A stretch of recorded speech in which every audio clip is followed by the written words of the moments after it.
रहीम अस्सलाम वालेकुम and welcome in a new lecture. Enzyme हमने फर्स्ट ईयर बायोलॉजी का इंजाइम वाला चैप्टर नंबर 3 जो है ना वो स्टार्ट किया था। फर्स्ट लेक्चर डिटेल के साथ जो है ना हमने डिस्कस किया था इंजाइम का इंट्रोडक्शन, उसके जो कंपोनेंट्स होते हैं, एक्टिव साइट, प्रोस्टिक्टिव ग्रुप, कोफैक्टर, सारा हमने जो है ना लास्ट लेक्चर में डिटेल के साथ डिस्कस किया था।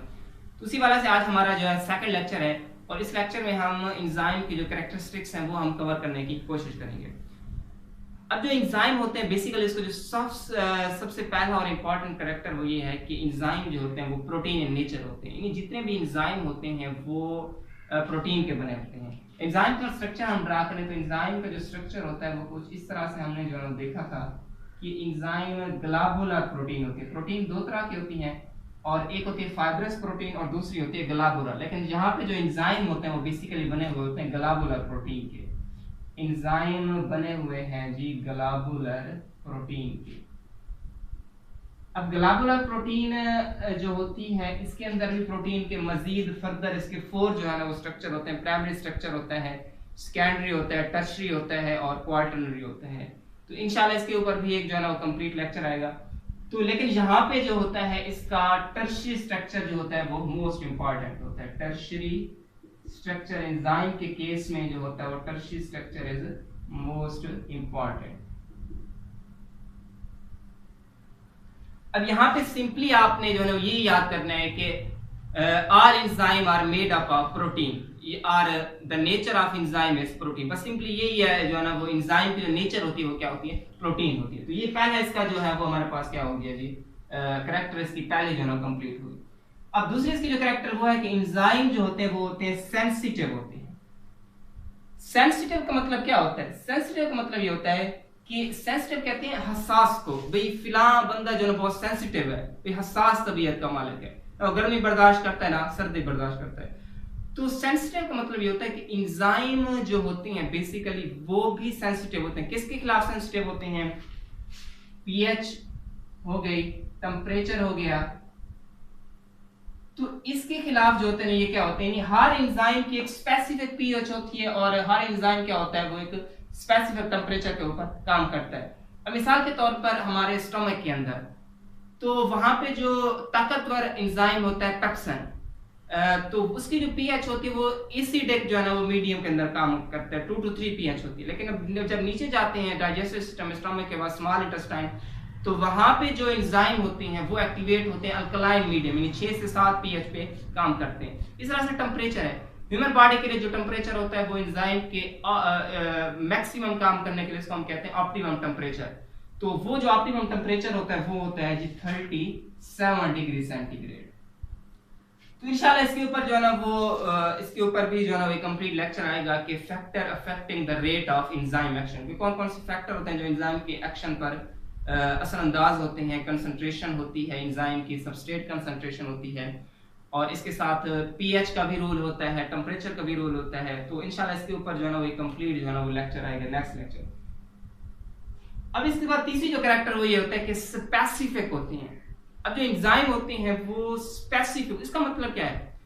इसका मतलब ये है कि फिला हम कहते हैं ना कि फिला शख्स जो है स्पेसिफिक है, यानी स्पेसिफिक फ्रेंड बनाते हैं। एक बंदे की नेचर होता है वो हर किसी को अपना दोस्त बना लेते हैं, लेकिन दूसरा वो है कि वो हर किसी के साथ अटैच नहीं होता, स्पेसिफिक लोगों के साथ क्या होता है, अटैच होता है। तो एंजाइम भी यही होता है कि एंजाइम, हर एंजाइम जो होता है ना वो एक जो सबस्ट्रेट होता है उस हर सबस्ट्रेट के लिए एक अलग-अलग जो है ना वो क्या होता है, एंजाइम होता है। सबस्ट्रेट क्या होता है लास्ट लेक्चर में हमने जो है डिटेल के साथ देखा था सबस्ट्रेट क्या होता है। तो हर एंजाइम के लिए एक, हर सबस्ट्रेट के लिए एक स्पेसिफिक क्या होता है, एंजाइम। मिसाल के तौर पर हमारे पास होती हैं जी प्रोटीन है, प्रोटीन हो गया, कार्बोहाइड्रेट्स है, कार्बोहाइड्रेट्स,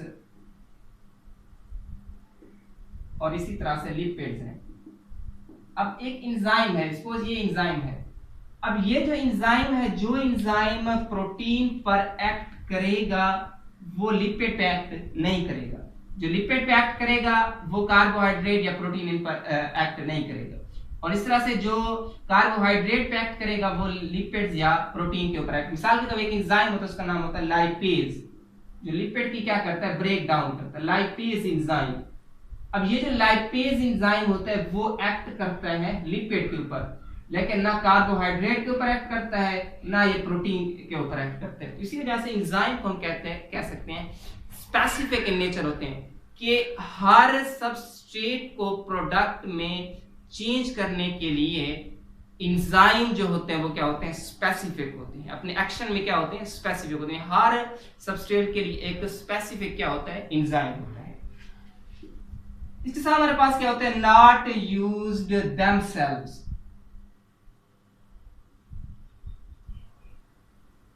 अब एंजाइम बेसिकली जो होते हैं ये किसी भी केमिकल रिएक्शन में, मिसाल के तौर पर एक रिएक्शन है A+B, हमने लास्ट में डिटेल के साथ देखा था A+B एक रिएक्शन है, ये मिलके क्या बना देता है, C बना देता है।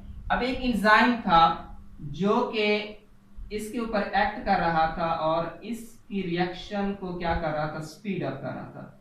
अब जैसे रिएक्शन से ये पहले था वैसे ही ये क्या होता है, रिएक्शन के बाद होता है। एंजाइम की शेप में और स्ट्रक्चर में कोई चेंज नहीं आती, तो इस वजह से हम इसको कहते हैं नॉट यूज्ड देमसेल्व्स, कि अपना फंक्शन परफॉर्म करते हैं, किसी भी केमिकल रिएक्शन को स्पीड अप कर देते हैं, लेकिन स्पीड अप करने के साथ साथ ये खुद जो है वो यूज नहीं होते। तो ये जैसे जो है ना वो ऑलरेडी था, जैसे पहले ये था वैसे जो है ना ये बाद में होता है। तो ये हमारे पास होता है नॉट यूज्ड।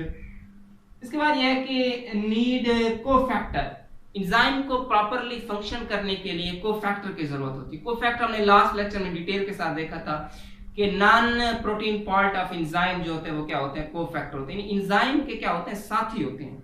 एक एंजाइम होता है उसके क्या होते हैं, पार्टनर होते हैं, partner of enzyme, non protein होते हैं। और इसके हम तीन जो है वो टाइप्स हमने देखी थी, एक्टिवेटर होता है, प्रोस्टिटिव ग्रुप होता है और कोएंजाइम होता है।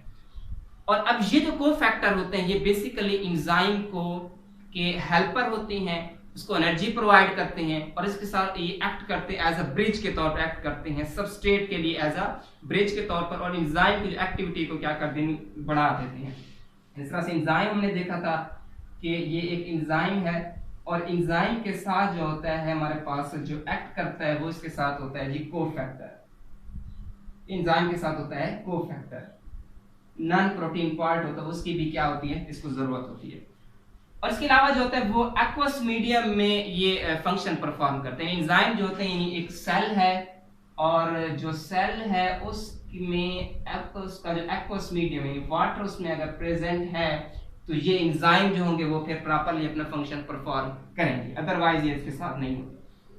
और इसके साथ एक लास्ट चीज हमारे पास है पोटेंशियली डैमेजिंग। पोटेंशियल डैमेज का मतलब ये होता है कि एंजाइम जो होते हैं बेसिकली बहुत स्ट्रांग होते हैं और बाज़ औक़ात कुछ ऐसे एंजाइम ऐसे होते हैं जो कि वो डैमेज उसका जो रूल होता है वो डैमेज भी कर देते हैं। मिसाल के तौर पे एक एंजाइम होता है जो कि स्टमक में पाया जाता है, उसका नाम होता है पेप्सिन।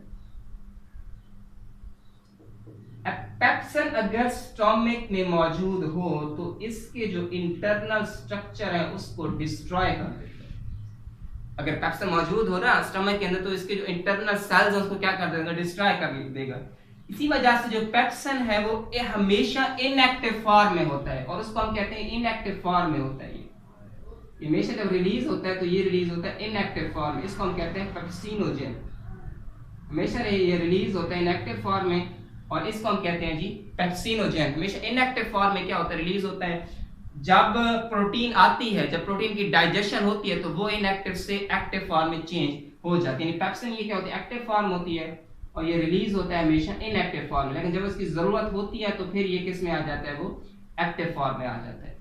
तो इस वजह से इसको हम कहते हैं पोटेंशियली क्या होते हैं, डैमेजिंग होते हैं। सेल के इंटरनल स्ट्रक्चर को भी क्या कर देते हैं, बाज़ औक़ात डिस्ट्रॉय कर देते हैं।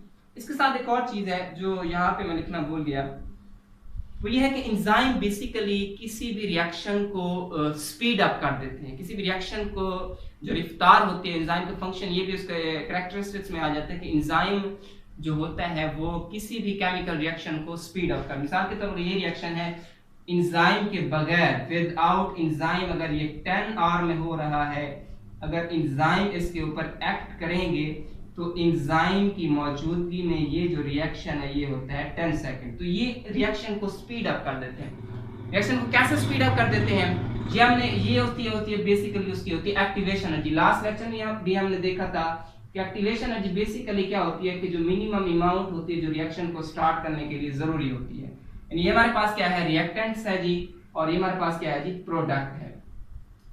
अब जब रिएक्टेंट इस हेल्थ तक पहुंचेगा, और ये इसकी है एक्टिवेशन एनर्जी, जब रिएक्टेंट इस हेल्थ तक पहुंचेगा फिर वो चेंज होगा प्रोडक्ट के अंदर, अदरवाइज वो प्रोडक्ट में चेंज नहीं होगा। तो एंजाइम इसके ऊपर एक्ट करता है और एंजाइम इसकी एक्टिवेशन एनर्जी को कम कर देता है और रिएक्शन की जो स्पीड होती है वो क्या हो जाती है, तेज हो जाती है। तो ये तो था आज का हमारा लेक्चर। आज हमने जो है एंजाइम की कैरेक्टरिस्टिक्स को देखा, तो उम्मीद है आपको समझ आ गई होगी। लेकिन जाने से पहले एक छोटी सी रिक्वेस्ट है हमेशा की तरह, और वो ये है कि हमेशा खुश रहा करें और खुशियां बांटें, हंसते रहें, मुस्कुराते रहें। तो see you in the next video. Allah.